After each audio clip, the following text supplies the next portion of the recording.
Yes, thank you, Austin. Hopefully everybody can hear me fine, but good morning, and appreciate everybody could come to this virtual meeting on best practices for managing remote teams and telework. We're quite excited for the program and the great panelists and speakers that we have, and I'll have my colleague Austin, who's our program committee chairperson, to do the formal introductions. But Andrew McCoy with Learning Tree International, I'm the industry chair for the COI, and welcome our regular members and any new members that are out there. Want to take a couple minutes about COI business to kind of update you on where we are with some projects, because I think projects that we had done in the past and currently, because some are definitely relevant to the current situation that we had. Two projects that we completed last year that are posted on the ACT-IAC website, or feel free to reach out to me or my colleague Terry Schaefer with any information. First is on Talent as a Service, which is looking at revisiting and giving suggestions from private sector on federal sector hiring practices. So it's both project framework and in conversations with federal agencies to set up pilots around the information that we found within the study. The second project we published, it was probably March or April of last year, so about a year ago, is very relevant in the COVID-19 situation, as it talks about modernizing employee mobility programs within the federal government, which have been significantly impacted. It pretty much makes recommendations for improved use of data to measure the impact that relocating employees has on achieving talent recruiting and retention goals, and benchmarks the use of data in the private sector. Our government chairperson, Terry Schaefer with GSA, was the project chair. And her contact information should be on the website, and anybody has any information or would want to talk to her about it, she is definitely available. And then the third project that we have going on right now is looking at, reskilling efforts. How do you align the workforce to the workforce mobility, to the workforce modernization efforts that we have. So reskilling, what's the future of work going to be due to emerging technologies and IT modernization efforts? We're focusing on cyber first and partnering with a interagency cyber reskilling program, and they're developing a new framework that's built off of the NIST framework, and we're going to be highlighting that and kind of developing a playbook how organizations and individuals can use for their human capital planning. So expect to have that published mid-summer of this year. It's a little impacted with everything that we have going on. That's it. And then the next plug I would want to put in is for our May event, which will be virtual as well, which one of our government advisors, Carlise Kelly, who is the CLO of USDA, is going to be talking about her SES development program, and a few members from that program from her agency are going to do the panel. Should be a great event, and hope to see everybody there. But to not take any more time and get to the meat of the program and the reason everybody's here, I'll pass it over to my colleague, Austin. Thank you. Thank you, Andrew. Thank you for your leadership in addition to your work with Chair. Thank you kindly for the project update. So, hello everyone. My name is Austin Crittenden, and I'm the program chair for our COI. I also just quickly want to give a shout out to our fantastic program team, which includes Dr. Raj Beej, Amy Paris, Rana Garrett, and Fatima Akhtar, who helped make this all possible. It's a fantastic team. Before we get into the program, I just want to cover a couple housekeeping items. The first of which, please, if you don't mind, keep your phone on mute, or your microphone if you're connected to your computer. We ask also that you save your questions to the end of the presentation. We will have a great Q&A session to go into more detail about your questions, so the speakers will be able to answer your questions, and we highly encourage you to use the chat box in the Join.me application to type in your questions, and we will read those out to the speakers. In addition, after we get through the written questions, we will open up the phone line, as long as it's not too unruly with different sound effects. As long as that works, we'll take questions from the phones as well. So regarding the program today, which we are very, very excited to present to you today, first, thank you all for attending. We have a fantastic program for you today. As you all know, we are in a time of uncertainty, and in response to COVID-19, we are all conducting a national experiment with greatly increased remote work for our employees. This presents new opportunities, but also new challenges. To provide insight into this subject, we have collected a group of impressive leaders with experience and expertise in remote work best practices for government.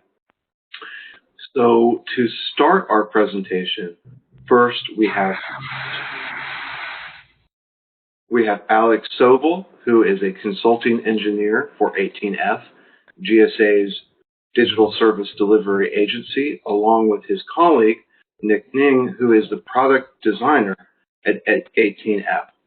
And without further ado, we will start with the 18F team, and I will kick it off to Alex. All right. Hey, good morning, everyone. Can everyone hear me clearly? All right, cool. Excellent. Well, hi there. Today Nick and I are going to be presenting on ways to build a strong remote culture. So next slide, please. And the agenda, kind of an outline of our talk. We're going to start telling you a little bit about 18F so you understand the context, where we're coming from. Then we'll talk about communication and over-communication in remote context and how important that is. Next, we'll talk about accessibility in remote context. I'll hand over to my colleague Nick for the second half, and we'll talk about building a strong remote culture as a recap. So next slide, please. So who are we? What is this 18F thing? Well, 18F, we are a civic consultancy for the government, inside the government. And so we are federal government employees, and we are distributed all over the country. So this photo is actually from one of a rare in-person gathering, our last big in-person gathering a few years back. We normally work completely remotely. Next slide, please. Perfect. And so our mission is to strengthen government technology in ways that last beyond our formal partnerships. So we are a consulting shop. You can think of us in some ways as an in-house tech consulting shop for government. We also build. So for example, I'm a consulting engineer, and we built digital products for many government agencies, including the FEC, DOJ, many others. We do assisted acquisition. So we help different agencies with IT acquisition. But as I note, we really government.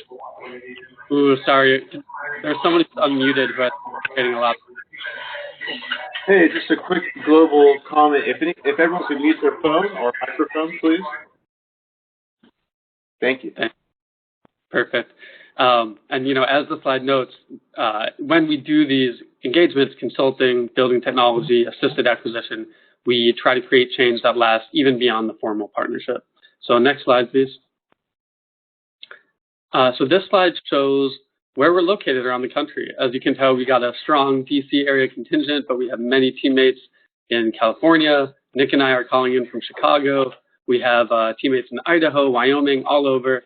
And so we've been working in a remote first way as federal employees for 6 years now. And, I'd be lying if I said it's always perfect, right? Like any organization, we've made mistakes along the way, but we learn from our mistakes. And I think we've learned a lot over our 6 years as a government organization about how to work remotely effectively. And so that's what Nick and I share with you today. Next slide, please. So one of the key things we've learned about effective remote work is that it requires over-communication, meaning more frequent, more detailed communication than you might think or expect. Think about all the informal verbal communication that happens in an office, all of the hallway chats, all of the quick asides you can do stopping by someone's desk. To keep up with and to match that level of communication in a remote setting requires a lot more writing and intentional communication than we might assume. So that's one topic we want to talk about today. Next slide, please. And the reason why is because it has to do with a healthy remote culture. And what does a healthy remote culture look like? Next slide, please. In a healthy remote environment, no one should be confused about what's happening or why it's happening. No one should be isolated or feel left out of the loop. And unfortunately, it can be easy sometimes for people to feel that way unless you proactively communicate. So next slide, please. That kind of over communication and proactive, thoughtful communication can take a lot of forms. One important form is taking great notes. So written communication and great notes are key. And when you take great notes on a meeting and discuss all the different pros and cons, what decisions were made, and share them out with everyone, it also keeps a record for the future of what decisions were made and why. Also, just want to note really quickly that because note-taking is really important in remote settings, make sure that the burden of note-taking doesn't fall on the same people again and again and again. At ACT-IAC, we like to rotate note-taking. So on a team of 6 people, maybe every week or every day, someone else will switch as the note-taker. So another topic in the area of over-communication, thoughtful communication, is digital water coolers, digital coffee runs. So, in a office environment, you might have a water cooler where people congregate. People might go on coffee runs together. Teams need trust to work together well. And so getting to know your teammates, it's not fluffy. It's actually really important because it builds up the trust and collaboration skills needed to collaborate, especially when things are stressful. So in an all remote or remote first environment, we make the time to build some digital water coolers and digital coffee run type environments. So we have a big Slack instance that's what we use for chat. And in our Slack instance, we have some channels that are about getting to know you. We have a gardening channel, we have a craft channel, we have cats and dogs, we have a channel for parents where parents can share tips and photos. And that's really important, actually, really important to make sure you have virtual water cooler spaces. We also really encourage virtual coffee runs, which we call, virtual coffees. And we make it a team norm that anyone can ask anyone else for a 20, 30-minute quick virtual coffee to get to know them better.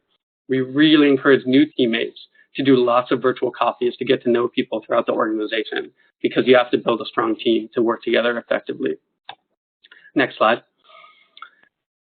We've also been working on a new form of over-communicating, proactively communicating called personal readmes.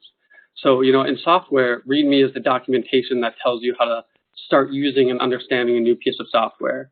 And in an organization, a personal readme can be a way to tell your coworkers how to work with you best, how they can best communicate with you, how they can give you feedback, how they might be able to support you if there are important things that they need to know. Like, for example, you have to drop your kids at the bus stop every morning at a certain time, and you'll be back online at so-and-so o'clock.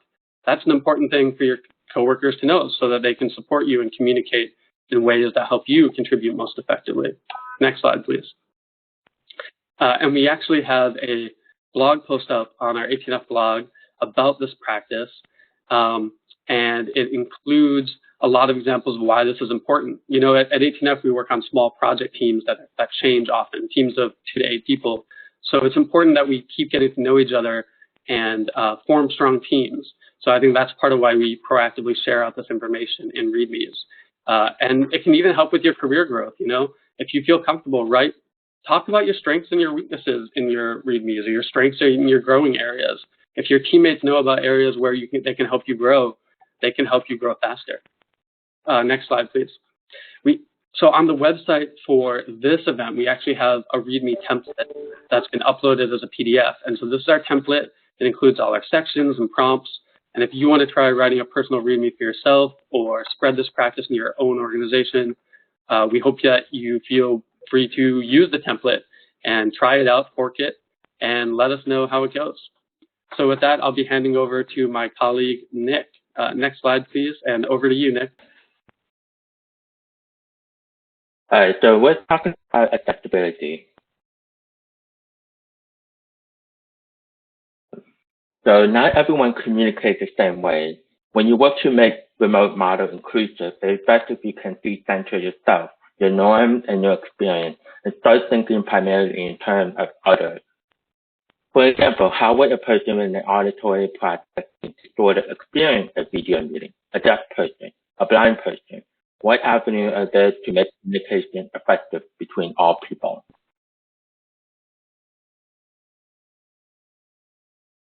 Here's an example of an accessible experience that personal to me as a person who is deaf and hard of hearing. On the left, you'll see a video team meeting. On the right, you'll see a sign language interpreter. Even with the seminar now, I have an ASL interpreter. In terms of accessibility, many remote-friendly strategies and tools exist, ranging from simply sending a meeting notes and transcript to specialized tools like live event captioning or video relay call for deaf and hard of hearing coworkers. So keep in mind that automated captioning are not replacement for accessibility software. Accessibility benefits for everyone. For instance, captioning is useful for people with dyslexia, ADHD, or a crying baby in the background. Also, having a transcript of a meeting helps when other people may be late to a meeting or have to run out for a bathroom break.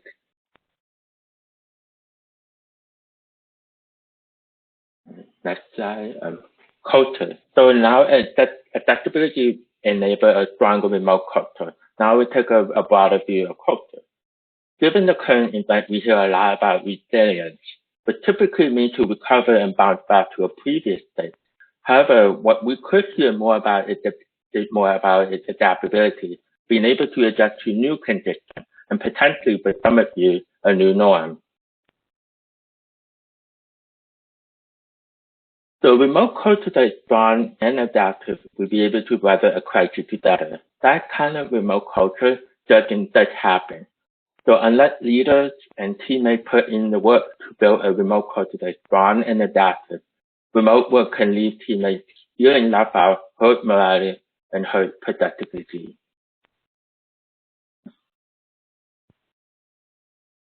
So when you're working out of sight, it's easy to make unkind assumptions. Also, in remote environment, it loudly points out the failure in your collaborative process. Issues that didn't show up before when you were working in the office together. So one of the signs to look out for making transition from on-site to remote is micromanagement, which could mean that a process of check-in hasn't been well developed or mutually agreed among team or individual. Given the scale and the pace of change we're navigating at the moment, we're all learning how to sit with discomfort in uncertain times.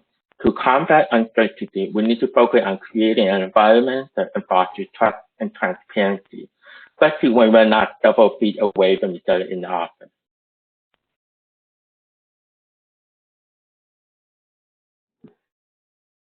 So what does a culture of trust and transparency look like? I list down 3 examples. So humility and vulnerability raise the emotional safety level for your entire team. So when you raise the emotional safety level, you open up the floor for others to be honest about what they don't know, which leads to the next point. Asking questions, uncover hidden assumptions. They open up critical conversation as well as allow everyone to be on the same page. Also, think about who ask questions. Those are often the best coworkers. They ask the whys and the how. And then lastly, amplifying the voice of your team by giving kudos, support, and credit will keep a team strong. It is valuable and a hard work in itself, especially when you're head down in the work. We're not going to check everything, but when we make the time to appreciate contribution of others, the culture becomes stronger. We have a saying in ACT-IAC, one team, one dream. So, and also it's possible default to working and communicating in the open, whether it be classroom, video meeting, or email, and the like. Transparency builds trust. And when trust is built into the culture, it enables teams to be adaptive and nimble.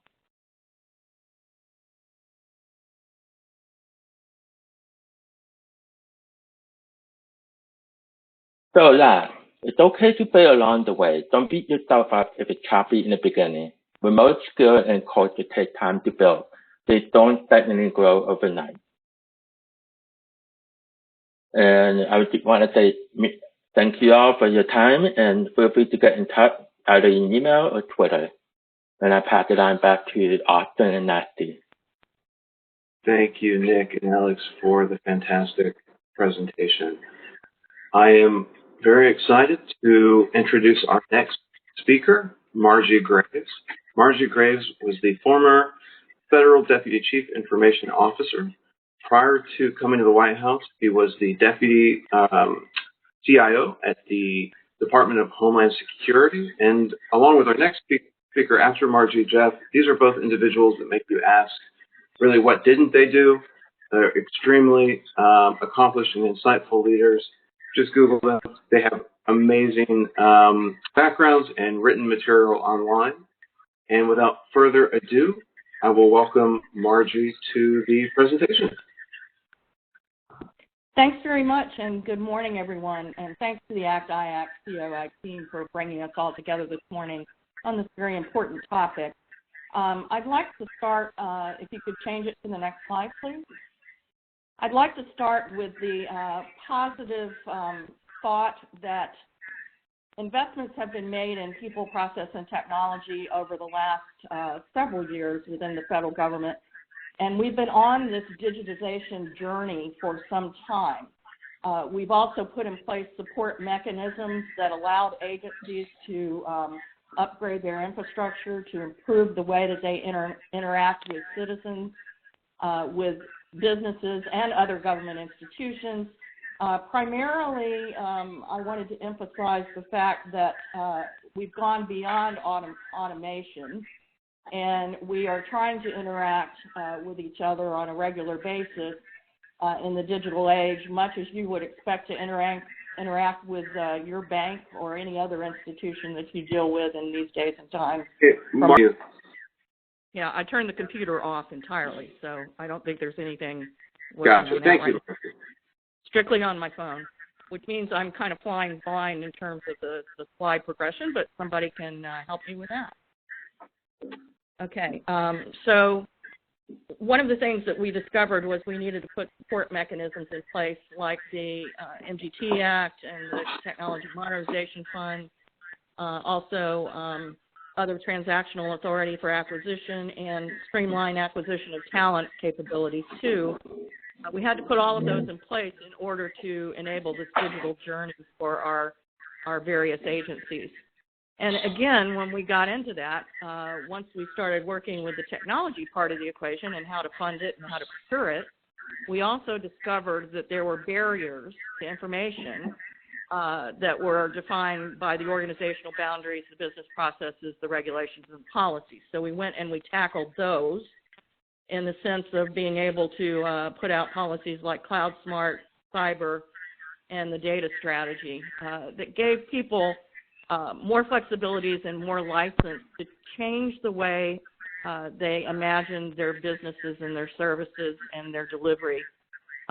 So that's been going on for some time. We have been using this technology in many agencies and have also put in place the standardized tools and the applications. So even though this is an unprecedented time and place that we're experiencing right now, this kind of threat was envisioned in the sense of when we were preparing all of these technologies, we were thinking in terms of continuity of government, continuity of operations, the ability to operate and deliver our mission in this kind of scenario, whether it be arising from a natural disaster or from a terrorist attack, or in this case, from a pandemic. I don't think that we imagined at the time that it might be on this scope and scale. We imagined that it might be a little more localized, but despite that, the same principles apply. It's just the scope and scale. And as the 18F team indicated, a lot of the federal agencies have been working in this manner in full teams for years. So I remember working on a specific acquisition with 18F when I was at OMB, and I didn't have any team members that were locally situated in Washington. They were all across the country, and it was a seamless interaction. I got exactly what I needed at the time when I needed it, and I was very appreciative of the way that they were able to work from wherever they were located. It was very impressive, and I think there are other teams that are working in that manner. I know that citizen services examples include the IRS, Social Security Administration. The VA is changing the way it has its conversations with veterans. And our lighthouse agency that we worked with on the TMF, the Department of Agriculture, was changing the conversation with farmers. And that is all so relevant today when we look at the, the fact that we're going to be in this situation for a number of months, and we don't know exactly how long. But there are delivery mechanisms for food, for services, for other types of support for the citizenry of the United States that are needed through the federal government that will still continue in this manner. And many of the agencies tested this through the COOP exercises that they participated in on a regular basis. So we used to have twice a year we had these nationwide exercises where multiple agencies would participate, and there would be scenarios that were laid out as to what might happen, and this scenario was one of the ones that was considered. And one of the things that I would like to reemphasize that the 18F team said also is that personnel are really resilient and innovative, and they find ways to work remotely and to improve the interaction out of necessity. And as they come up with these ideas and thoughts, they feed them back into the technology teams in order to get support for that. And they also work together with their colleagues to address the human aspect of how we improve the way we work together in teams from a remote location. Next slide, please.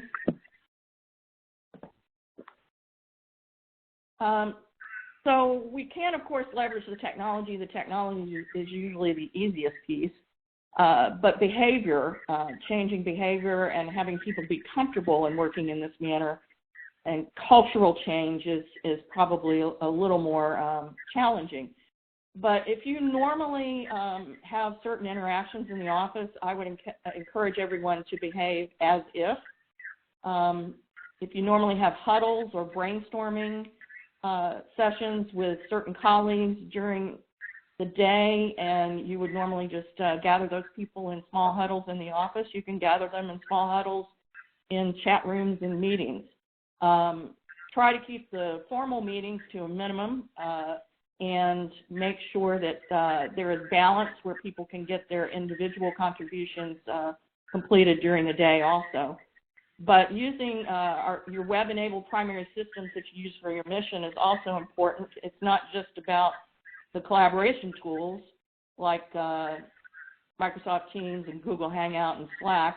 It's also about being able to access your primary financial systems, your HR systems, your programmatic systems while you are working in this manner. And most of those are web-enabled, so as long as you are set up to do that, you should be good to go.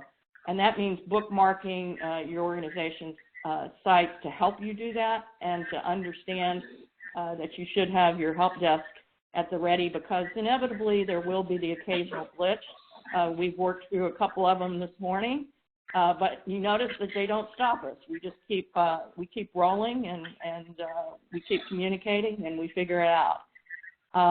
Also, make sure that if your agency has a certain set of emergency communications and groups that they work with, to make sure that you are consistently informed of everything that's going on within your agency, you should be signed up for that. And then within your own home, it's a little different. You have to make sure that you prepare a workspace so you can mentally separate from other activities that go on within your household. And from a cybersecurity standpoint, all of this does not, mean that that we have a different protocol there. Cyber hygiene is just as important, if not more so, in these remote environments, and that means that you have to update your VPN, make sure that your patches and security protocols are up to date, and to also be cognizant of changing your passwords regularly. That's just normal cyber hygiene, but all that much more important in these days and times. Next slide, please. So our mission goals are still paramount.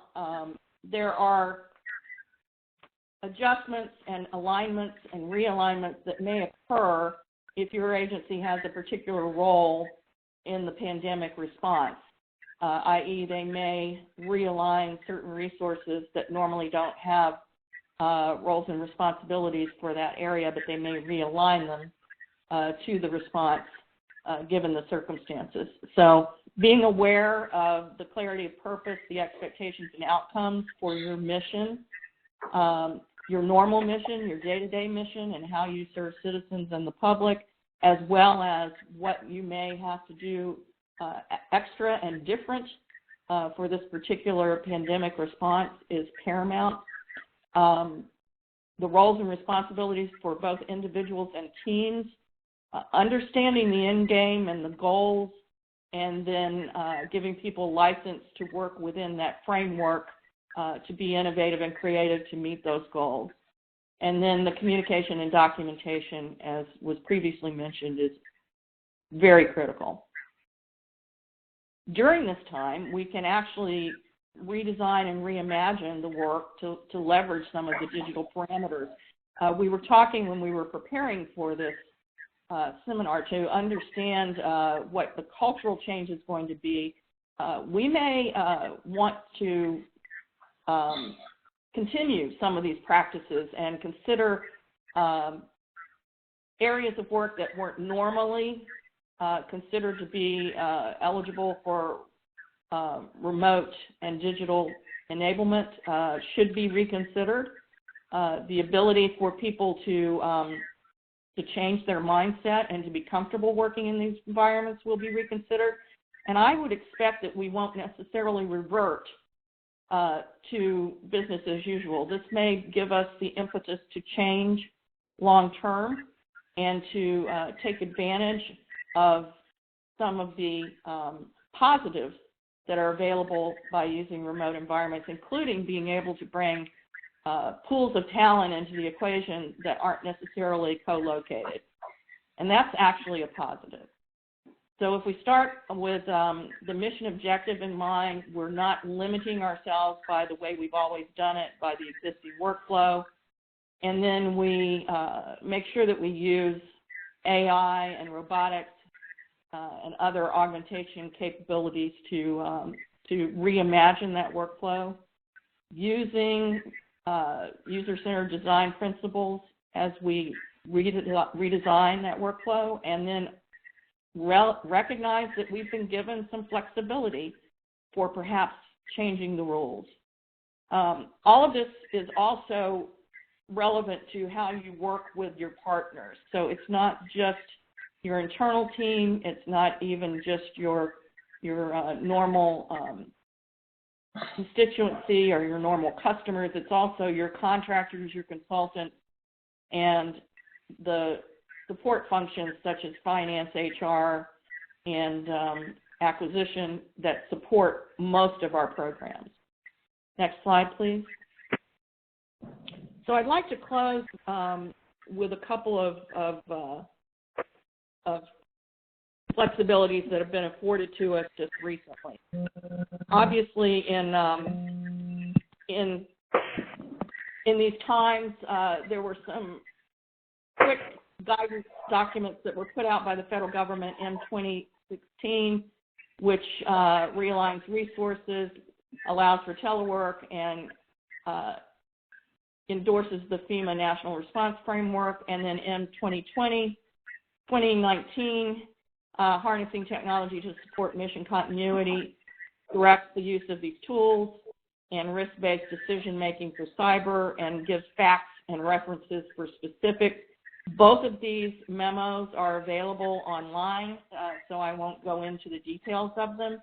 But they basically give us license to change and license to operate in these circumstances that would be more difficult to avail ourselves of in a normal environment. So please take a look at those and understand those flexibilities and use them if possible.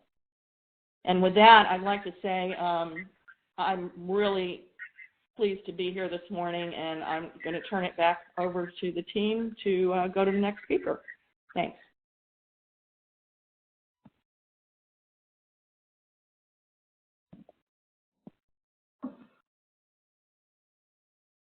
Okay, I'm back. I had to click the unmute.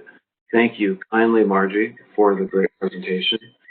We are excited to present our next speaker, Jeff Neal. Jeff Neal is currently Senior Vice President for ICF International. He formerly was the Chief Human Capital Officer, CHICO, for the Department of Homeland Security, and he's also the author and creator of the website chiefhro.com. So the website dedicated to CHICO issues in government that you should definitely check out. In addition, he's published in a number of news publications, including the Federal News Network and FedSmith, among others. And without further ado, we are excited to present Jeff Neal.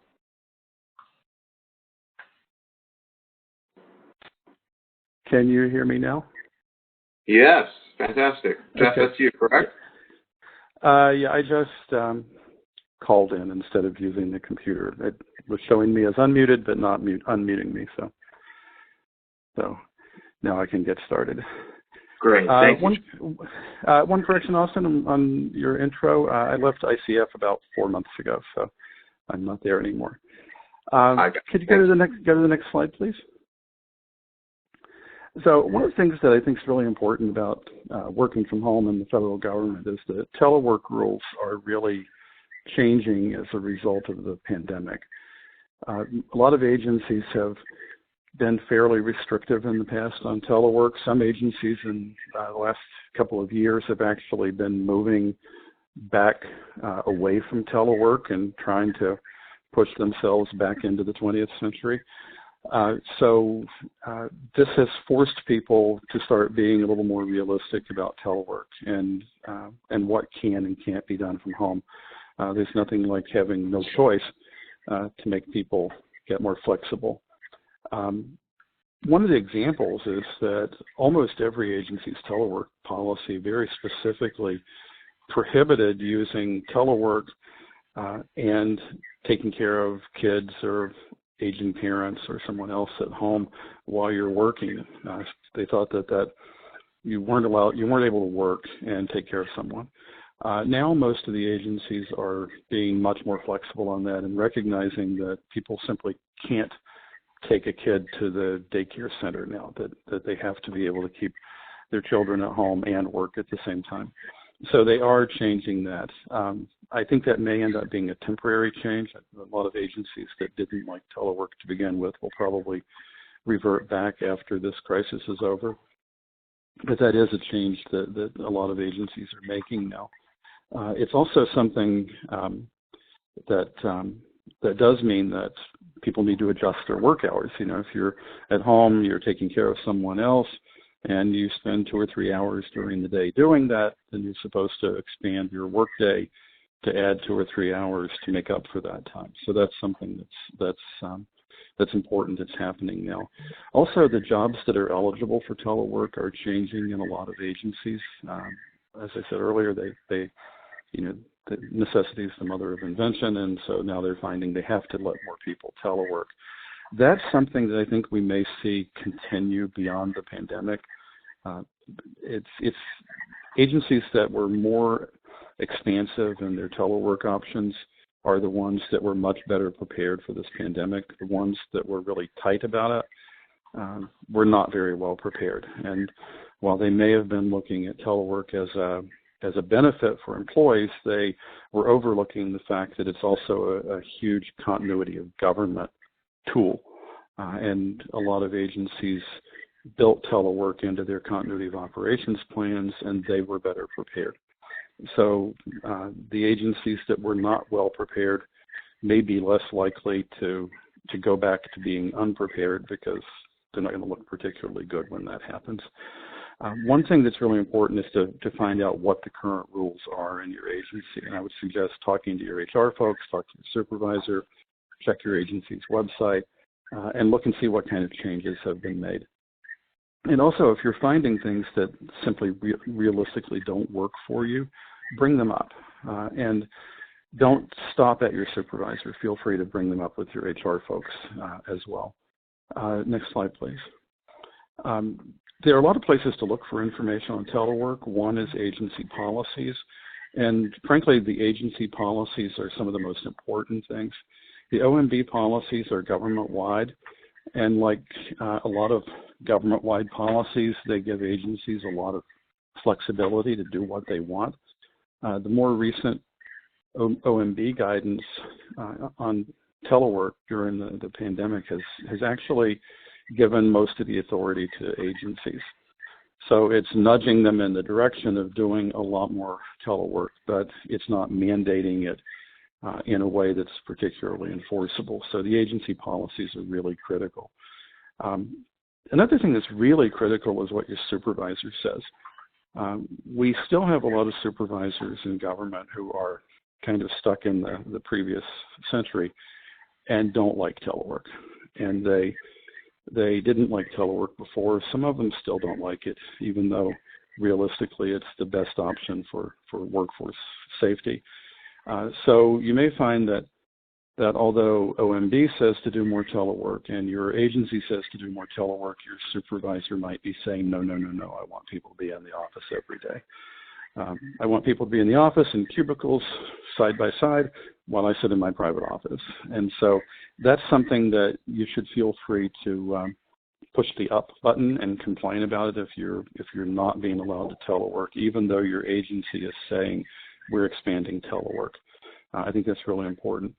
Also, look at union contracts and what they say. There may be some help in there for people who are trying to telework and are having issues with it. Also, we found at DHS during the H1N1 pandemic that the unions were actually fairly effective in getting some things for employees. And for example, getting N95 respirators issued to frontline employees. That was actually very good work by the unions that helped that. Next slide, please. The other thing that is really important is that a lot of people have been teleworking in government, but most have not been teleworking full-time. It's been a day a week or 2 days a week. And it is different when you telework full-time rather than part-time. I found this myself when I started working from home full-time about 3 or 4 years ago. So it is different. And you really need to start thinking about ways to give yourself a workspace at home, particularly because a lot of people who did telework even part-time before often teleworked at home alone, and now they're teleworking at home with a spouse or children or parents or roommates, and you've got way too many people around you when you're trying to work. So it's really important to find a place that you can designate as a workspace. It's also really helpful if you talk to your family or your roommates and say, look, this is where I work. This is when I'm working. Here's a signal that I'm working. You know, my desk lamp is on, or I have a little sign on the table that says I'm working. Stay the hell away from me. And it really helps to be able to have some signal that this is in fact work. If you've got AirPods or earbuds or a headset, by all means use it. One of the things that I think is really important, particularly with all the news these days, is to turn the TV off while you're working. It's very distracting, and it's very difficult to focus on everything going on and trying to work at the same time. Also, I'm sure all of us have seen some of the videos floating around on the internet these days of like the woman who picked up her computer while she was on video and walked into the bathroom and dropped her pants. Make certain you remember you are on video, and that you could be embarrassed if you don't do that.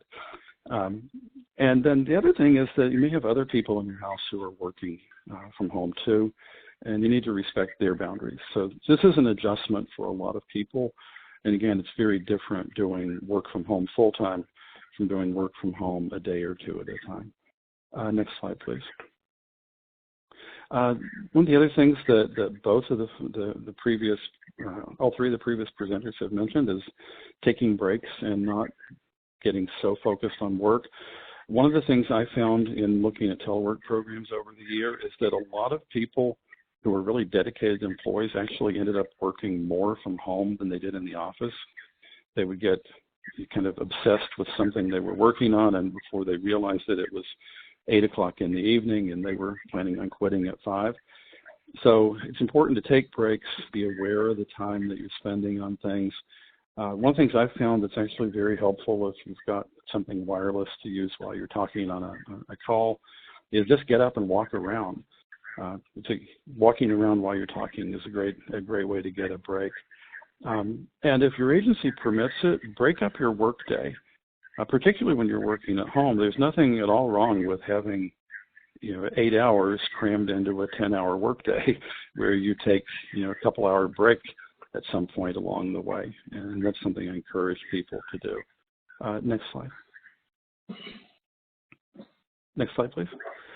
So for some people, telework isn't an option. Their agency simply doesn't allow them to, or they're in a position where telework is just not practical. And there are probably close to 1 million jobs in the federal government where telework doesn't work. For example, if you're a transportation security officer at TSA, you can't inspect passengers from your bedroom. So there are a lot of people who simply cannot work from home. So there are some things available to them. One is sick leave. Sick leave is something that can also be advanced. You're not limited to the amount of sick leave you have on the books. An agency can give any employee up to 240 hours of advanced sick leave, and they just repay that as they earn sick leave. And that can be used if you're sick, but also if you're caring for a family member who's sick, or if you're required to stay at home. And in most jurisdictions in the country, with the exception of about 8 states, people have been told to stay home. And so you can use sick leave for that if you can't go into a workplace. You can also use annual leave. That is still subject to the annual leave approval rules. And agencies can advance annual leave up to the amount that you earn in the leave year. So however much you would earn before the last pay period of the year, they can advance to you. Next slide, please.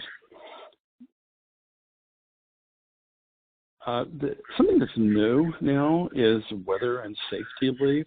This is something that we didn't have before. It was created by the Administrative Leave Act. And what it is leave that isn't charged to your annual leave or your sick leave. It statutorily does not have a limit on it. So an agency could go as far as it needs to on granting weather and safety leave. This would fall under the safety part of it, which is when employees cannot go to their normal work site, they can't telework, excuse me, because of either weather or, in this case, an emergency situation. And this pandemic qualifies as the type of emergency situation that was envisioned by weather and safety leave. One important thing on the weather and safety leave is it's not available if you're eligible to telework and can, in fact, telework. The other thing is that I do think a lot of agencies are going to be really hesitant to grant weather and safety leave. Any agency that decides to do it on a very wide scale is probably going to need to run that by OPM and OMB, and then there will be political decisions that get factored into whether or not they're going to do it. But it is something that, if absolutely necessary, is available, and every agency has the authority to do it under the Administrative Leave Act. And with that, I will hand it back over to Austin. Thank you, Jeff. And thank you to all of our speakers for the presentations. I think that our participants will find a number of that very insightful. I want to pivot the group to a question and answer portion. And we're getting lots of nice comments in the chat here. We've got a number of questions for our speaker. I think the order of operations here first, we've got a question first for Jeff and Margie. Then we'll target the next question to Alex and Nick. And then I want to raise Danielle's point to the group as a whole. And then we'll have a few more questions after that, and then we'll open up the phone line. So first, Jeff, Margie, you both have managed very large teams. What advice would you give to a new executive going into a leadership position who is responsible for managing a large amount of remote employees for the first time? What would you tell that executive? Well, I can tell you that in my job as the head of HR for the Defense Logistics Agency, I had a team of about 700 people. And out of 700 people, about 50 were in the building I was in, and the rest of them were in 7 different locations around the country. And so I managed a mostly workforce that was mostly distant from me for 9 years. And the most important thing is something that the guys from ACT-IAC talked about, and that's the communication, and keeping communication going all the time. The other thing that's incredibly important is to recognize that if you're an SCS, you probably have a lot of GS-13s and 14s and 15s working for you who were hired because they're very capable, competent people. And the distance actually in some ways is helpful because it allows you to get out of people's way and let them work. Senior executives don't need to be meddling in people's work all the time. They're really there to set direction and to run interference for their team and to be the interface between the head of the agency and their team. And so being remote from them actually kind of encourages you to do what you should do anyway, which is get out of their way and let them work. And so I think that's the best advice I could give people. Excellent. Yeah. You want me to add on to that, or? Yes, please do, Martha. First, for those who have called in using their phone at the conference line, please ensure your phone is on mute. We really appreciate it. And go ahead, Margie.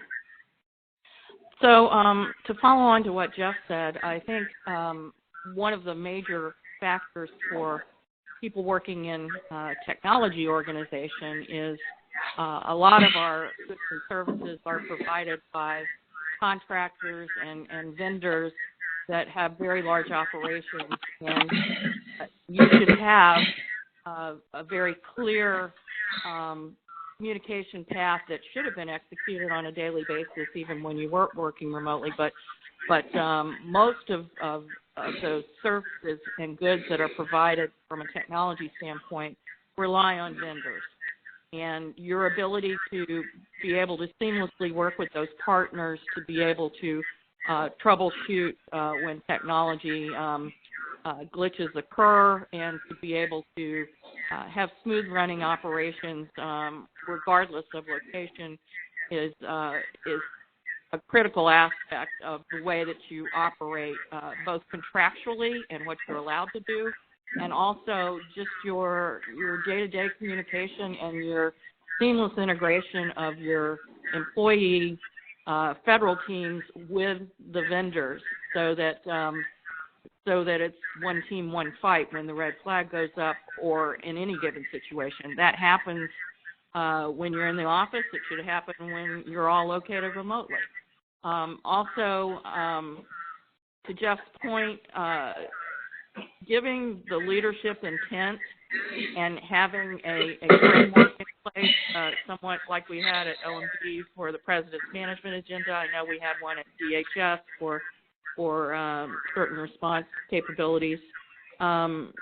You stick to that plan. The plan is in place, and you allow people the flexibility and the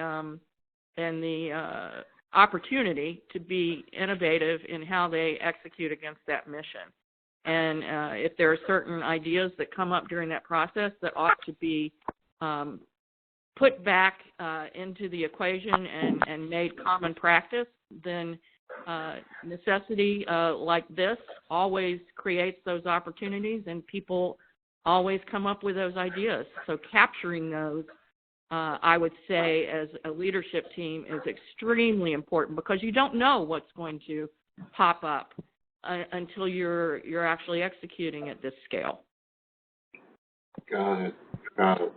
Thank you, Margie and Jeff.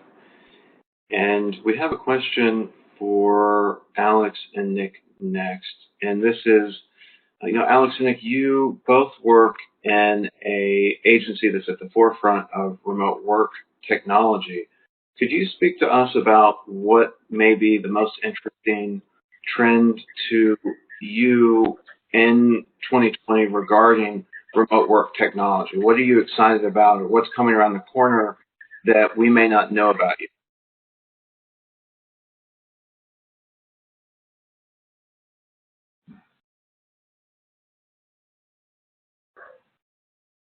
Alex, Nick, you there?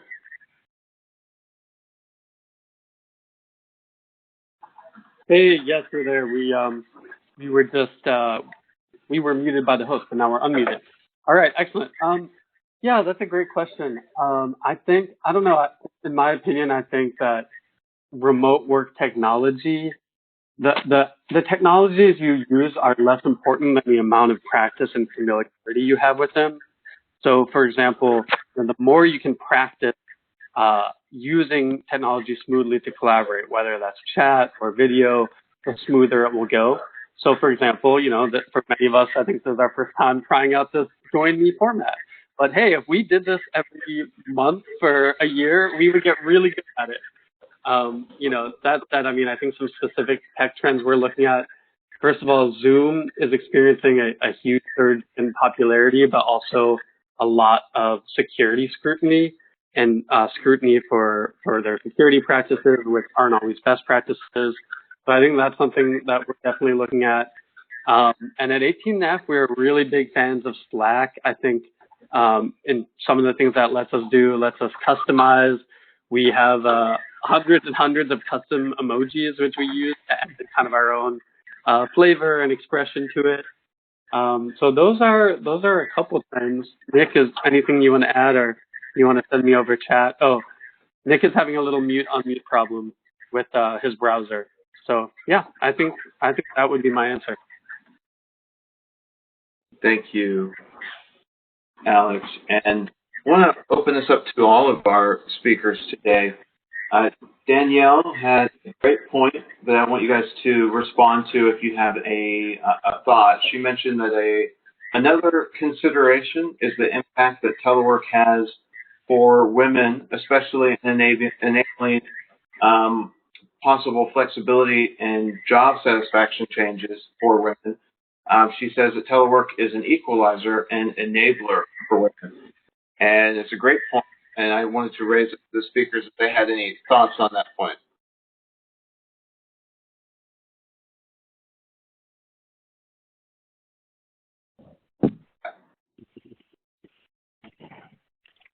I think it's a point that stands on its own, but I just wanted to I appreciate Danielle for putting the point out. But we also have oh, go ahead, please. This is Jeff. I do think that telework is important for a lot of reasons, and that is one of them. One of the things that we don't pay enough attention to in federal HR programs and in a lot of managers and mission-focused folks is the impact that certain programs have on different parts of the workforce. And there are a lot of programs and a lot of things that we do that make it more difficult for women in the workplace. Whether we want to pretend that we've advanced that much beyond that or not, women are still the primary caregivers for children, and even 20-something-year-old mothers. We're finding that women tend to be the primary caregivers, and that creates problems for career advancement. If you look at one of the examples we ran into in the Department of Homeland Security was the federal air marshals. Because of the way their work was done, women were frequently leaving that workforce and then coming back after their children were in school, and that hurt their careers. And people didn't set out to hurt their careers, but it certainly had that effect of hurting their careers. So this is just one more reminder that when we're looking at how we create programs, we should look at how they affect women, how they affect people with disabilities, how they affect minorities. So we really need to be much more cognizant of the effects of programs and not assume that every program works exactly the same way for every demographic. Totally. want to chime in and just say real quick, I think remote work can be a huge equalizer for so many reasons. I think people who are dealing with chronic illness, or whether their own or a family member. I mean, of course, COVID-19 put caring for people with illness in the spotlight, but, people and members of the workforce have been caring for themselves or others with chronic issues well before COVID-19. And I think that remote work not only creates additional flexibility to let people get their work done and take care of themselves and others in a flexible way. You don't have the same time burdens of commuting, and you have more flexibility. I think that's huge, and that also is a benefit to agencies and offices that adopt remote work because it widens the talent pool. And by adopting remote work, you create, and by creating those more equalized conditions, you make it easier to talent that might otherwise have a harder time joining your office or agency. So I just wanted to talk about that. That's a great point. Yeah, I think telework has the opportunity to, you called it the great equalizer. If you are all working in the same remote environment, then your situation at home can be considered. And if people are aware on your team about your child care responsibilities, about your elder care responsibilities, and certain aspects of telework lend themselves to being able to be inclusive at different times of the day, and understanding what those life cycles look like. For example, if you're having to homeschool right now, then what does that mean for the hours that you're actually available? And how do we make that work for the individual? Then across the board, I think some of the things that we've been doing in what I would call life cycle mapping or journey mapping lets an individual work the way that they need to work during a specific life cycle part of their journey. And how do we make it so that each individual is supported in that way at that time, and that there's no negative impact in terms of advancement or in terms of ability to learn and grow from that. And learning and growing can be done remotely. The training programs and the things of that nature can be done remotely also. So all of those are available to us. We just have to design the roadmap for each individual. Excellent. And thank you to the speakers on that point. We will take one more written question, and then we'll open up the phone lines. Hopefully, it's not too unruly. We have a lot of callers, but we'd love to be able to open it up to hear from our participants if that works out. So first, before we move to the phones, this one's another one for Margie and Jeff here, in the sense of managing a large team, many of which these employees are remote. In this environment where you can't necessarily walk up to an employee, look them in the eye, and tell them great job or that they're doing a good job, how do you maintain daily motivation and mission when these employees are remote? How do you reinforce those goals and motivation when you are removed physically from those employees? What are some tips on that? Well, there are quite a few things you can do. You can still give people compliments on what they're doing and how they're doing. You can use text. You can message. I mean, you can text them. You can email them. You can call them. You can do FaceTime or Zoom or Slack or anything else.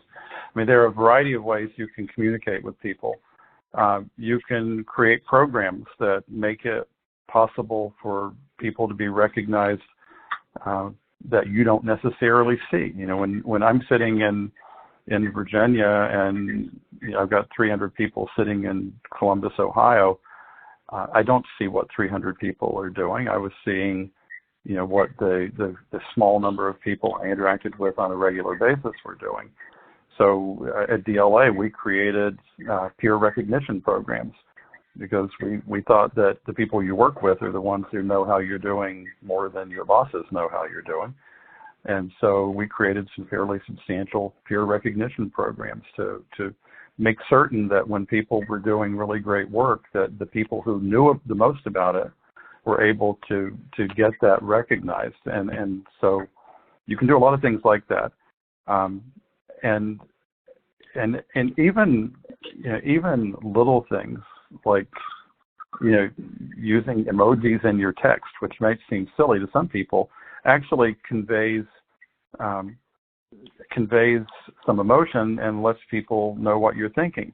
If somebody sends you something and you say thanks, did you say thanks, or did you say yeah thanks? It helps to actually add something to clarify the word or words that you send to somebody. So there are a lot of things like that you can do, and I encourage people. I know it's old technology, but from time to time, pick up the phone and call people, and say, hey, I saw that you had done so and so, and that was really fantastic, and I just wanted to say thank you. That goes a long way with people when someone actually takes the time to say, I really appreciate what you did. It was great work. And giving people shout-outs in the meetings that you do have online, giving people shout-outs for the great contributions that they've made to either a team product or an individual product is something that you can do. We used to have a DevOps agile development team that had an agile bear, and it happened to be in the office, and each team that ran a sprint and was voted by their peers to have delivered the best product out of that sprint in any given week was awarded the Agile Bear for the week. Well, why couldn't the Agile Bear be awarded online? You can send somebody the Agile Bear. Those are the kinds of things that you can give them shout-outs, you can give them claps, you can give them, awards or capability to actually be recognized by leadership in front of their peers, and then the individual calls offline if somebody has made an incredible contribution and you want to call that individual, then that's open to you. Those are the kinds of things that can happen regardless of whether you're face-to-face. Mm-hmm. Mm-hmm. That's excellent, and it connects with what Alex and Nick presented earlier about over-communication, of being sure to communicate transparently and consistently so that employees are on the same page and they understand where they are and how things are going. That all makes a lot of sense. I know in the interest of time, I do want to open up, with Nancy's help, the phone lines for questions from our callers. This we'll give it so for those on the phone who would like to ask a question, in just a moment, Nancy, if you could let us know when the lines are open or if they are already open. Hey, Austin, yes, the lines are already open, at least from my end. For those who would like to ask a question, you can just unmute your phones or computer locally. Thanks. All righty, guys, if you have a question, please raise it to the group for those on the line.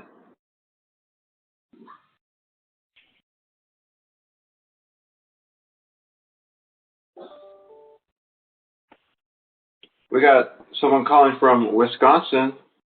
You have a question over there in Wisconsin? All right, not hearing a caller question. We will go ahead and wrap up here so that we can give people back some of their time. It's very important to highlight first, thank you to everyone who called in, who dialed in, and who plugged into the webinar for attending. We really appreciate you stopping by. We really appreciate your patience as we work through some of the technical issues. There are sound feedback issues that we were not aware of until we actually had 100+ people in the room, so we're going to work on those. We really appreciate you attending. We have a fantastic event in May that Andrew had outlined with Dr. Carlise Kelly. She will tell you, along with her colleague, what it takes to be a good federal leader as from the perspective of running a program for SES executive candidates. It'll be a fantastic presentation in May, so please sign up for that. And of course, we have a big thank you to our speakers, to Alex and Nick, to Margie and Jeff. We greatly appreciate your insight today. It was fantastic. Thank you for volunteering to provide your insight to us. And really a big thank you to Nancy for administering this webinar and making life a lot easier, and to Bob and Terry and Andrew for your leadership for the COI. And with that, we will send out an email with the slides. Thank you kindly for your help on this, Nancy, with the slides and information for our speakers' websites and for Alex's README. And to the group, to everyone really, if I'm missing anything, please jump in. But with that, I will otherwise say goodbye and thank you to everyone.